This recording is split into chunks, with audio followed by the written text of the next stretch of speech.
શુભ કાર્યની શરૂઆત પહેલા સૌપ્રથમ સ્મરણ કરવામાં આવે છે વિઘ્નહર્તા ભગવાન ગણેશજીનું. શિવ અને પાર્વતી નંદન પ્રથમ પૂજનીય દેવ ગણપતિ બાપા એ ભક્તોના તમામ વિઘ્નો દૂર કરે છે. વિદ્યા આરંભ હોય, વિવાહનો પ્રસંગ હોય, નવા વ્યવસાયની શરૂઆત હોય કે કોઈ શુભ કાર્ય હોય, સુમુખ એકદંત કપિલ ગજ કણક આ દ્વાદશ નામોના જાપથી સંકટો દૂર થાય છે અને સફળતા પ્રાપ્ત થાય છે.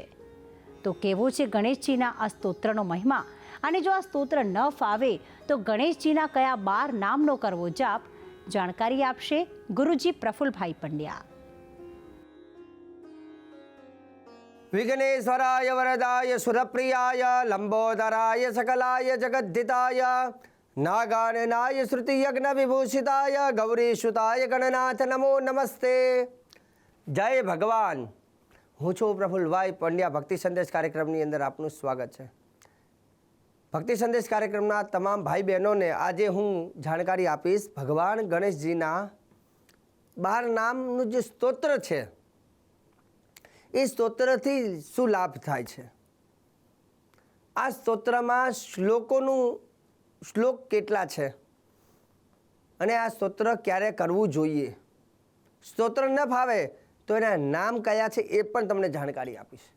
અને એવું કહેવાય છે કે ગણેશજી સમસ્ત દેવી દેવતાઓમાં જે પહેલી પૂજાનો જેનો અધિકાર છે એ છે ભગવાન ગણેશજી. અને એવું કહેવાય છે કે ભગવાન ગણેશની આરાધના કરવાવાળા વ્યક્તિઓના જીવનમાં મુશ્કેલીઓ ઓછી આવે છે. કેમ કે ગણપતિ દાદાનું સૌથી વધારે કામ છે વિઘ્નેશ્વર.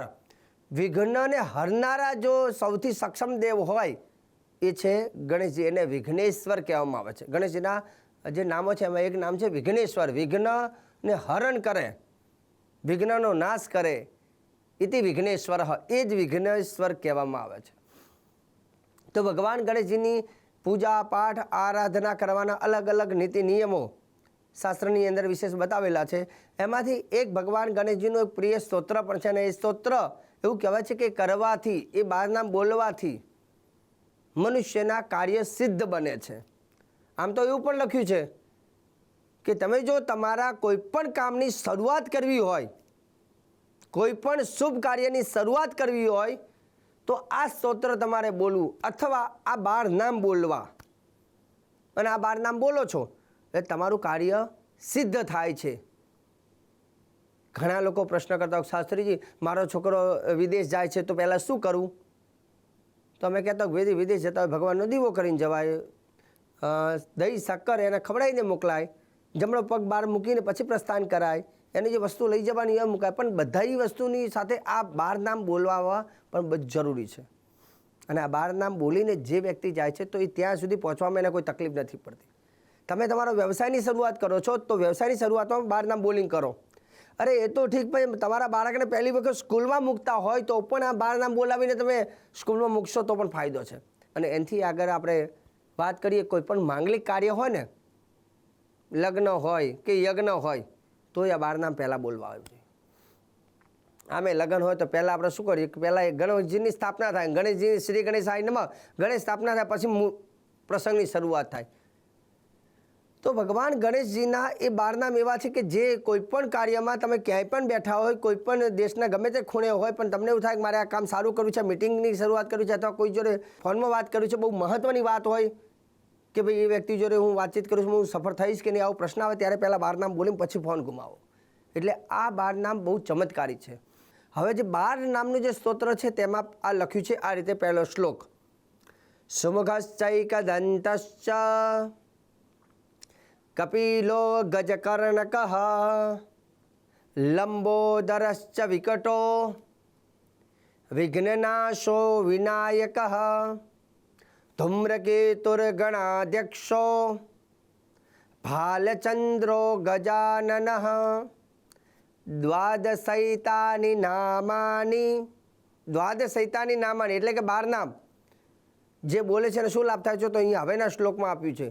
દ્વાદશૈતાની નામાની યહ પઠેત શૃણુયાદપી વિદ્યારંભે વિવાહે ચ. વિદ્યારંભે વિવાહે ચ વિદ્યારંભની અંદર મેં હમણાં કહ્યું તે પ્રમાણે છોકરાને પહેલી વખત જ્યારે કોઈ સ્કૂલમાં તમે મૂકતા હોય અથવા કોઈ 10મું ધોરણ પાસ કરીને 11માં આવ્યો હોય, 11મું પાસ કરીને 12માં આવતો હોય અથવા પહેલો દિવસ હોય તો પણ આપ બોલાવો વિદ્યારંભે વિવાહે ચ. પાછી વિવાહે એટલે કોઈ માંગલિક કાર્યની પણ શરૂઆત કરો, વિવાહ હોય, લગ્ન હોય તો પણ હંમેશા પહેલાં 12 નામ બોલીને પછી શ્રી ગણેશાય નમઃ કરવું. વિદ્યારંભે વિવાહે ચ પ્રવેશે નિર્ગમે તથા. ક્યાંય કોઈ સારું પ્રવેશ કરતા હોય, ઘરનો પ્રવેશ હોય, ગૃહ પ્રવેશ હોય, કોઈ ઓફિસમાં પ્રવેશ કરતા હોય અથવા કોઈ વિદેશ યાત્રા કરવી હોય તો પણ આ 12 નામ બોલવાનું. પ્રવેશે નિર્ગમે તથા સંગ્રામે સંકટેશ્ચૈવ. સંગ્રામે યુદ્ધ જ્યારે કરવા જતા હોય ત્યારે, જો કે યુદ્ધ હવે કરવાનું જ ના હોય હવે આ જમાનામાં, પણ એક જમાનામાં જ્યારે યુદ્ધ થતા હતા ત્યારે એક રાજા બીજા રાજા ઉપર જ્યારે ચડાઈ કરતા ત્યારે આ 12 નામ બોલતા હતા. એટલે અહીંયા શ્લોકમાં લખ્યું સંગ્રામે સંકટેશ્ચૈવ વિઘ્નસ્તસ્ય ન જાયતે.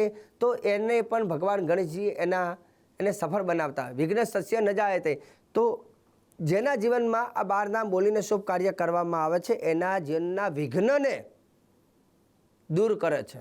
વિઘ્નને દૂર કરે છે મતલબ કે એના જીવનમાં આવતી સમસ્યાઓ, જેમ કે કોઈ વ્યવસાયની શરૂઆત કરી તો વ્યવસાયની શરૂઆત કરીએ એટલે ઘણા બધા વિઘ્ન આવતા હોય, ઘણી બધી મુશ્કેલી આવતી હોય, મુશ્કેલીને આપણે સામનો કરવો હોય પણ એ વિઘ્ન એ ટળી જાય છે, વિઘ્ન ઓછા થઈ જાય છે, કેમ કે વિઘ્નેશ્વરના આ 12 નામ એ મુશ્કેલીને ઓછી કરે છે. તો લખ્યું છે વિઘ્નસ્તસ્ય ન જાયતે. તો ભગવાન ગણેશજીનું 12 નામનું સ્તોત્ર જે છે જેમાં પહેલા 2 શ્લોક છે એમાં 12 નામ આવી જાય છે, પણ બીજો જે શ્લોક છે એની અંદર એનો મિનિંગ બતાવે છે કે આ કરવાથી આ લાભ થાય છે. તો તમારે ક્યાં સુધી બોલવાનો? તો કે પહેલો જે કહ્યું સુમુખશ્ચૈકદંતસ્ય કપિલો ગજકર્ણકઃ લંબોદરસ્ય વિકટો વિઘ્નનાશો વિનાયક ધૂમ્રકેતુ ગણાધ્યક્ષો ભાલચંદ્રો ગજાનન દ્વાદશૈતાની નામાની ય પટે શૃણુયાદપી. અહીંયા સુધી જે સ્તોત્ર જે છે એ સ્તોત્ર પતી જાય છે, 12 નામ આવી જાય છે અને પછી લખ્યું છે કે આ કરવાથી આ લાભ થાય છે, એનો ભાવાર્થ બતાવેલો છે. હવે રહી વાત કોઈને સ્તોત્ર નથી ભાવતું તો શું કરવાનું? તો કે દેશી ભાષામાં આ સ્તોત્રમાં જે 12 નામ છે 12 નામ બોલી અને પગે લાગીને કામની શરૂઆત કરવી. હવે 12 નામ કયા? તો 12 નામ લખી લો જરા. 12 નામમાં પહેલું નામ છે ઓમ સુમુખાય નમઃ. આ ભગવાન ગણપતિના 12 નામનું પહેલું નામ સુમુખ. ઓમ સુમુખાય નમઃ. બીજું નામ છે ઓમ એકદંતાય નમઃ. ત્રીજું નામ ઓમ કપિલાય નમઃ. ચોથું નામ ઓમ ગજકર્ણકાય નમઃ, કાં તો ઓમ ગજકર્ણાય નમઃ. એનો અર્થ થાય ગજ. ગજ કહેતા હાથી, હાથીના કાન સમાન જે સ્વરૂપ ભગવાન ગણપતિનું સ્વરૂપ જે છે એમાં કાન મોટા છે. ઓમ લંબોદરાય નમઃ. લંબોદર મોટું પેટ જેનું છે, મોટા ઉદરવાળા, મોટા પેટ, મોટું મનવાળા જે છે એટલે લંબોદર કહેવામાં આવે છે. ઓમ વિકટાય નમઃ. પછી આગળનું નામ છે ઓમ વિઘ્નનાશાય નમઃ. ઓમ વિનાયકાય નમઃ. ઓમ ધૂમ્રકેતવે નમઃ. ઓમ ગણાધ્યક્ષાય નમઃ. ઓમ ભાલચંદ્રાય નમઃ. ઓમ ગજાનનાય નમઃ.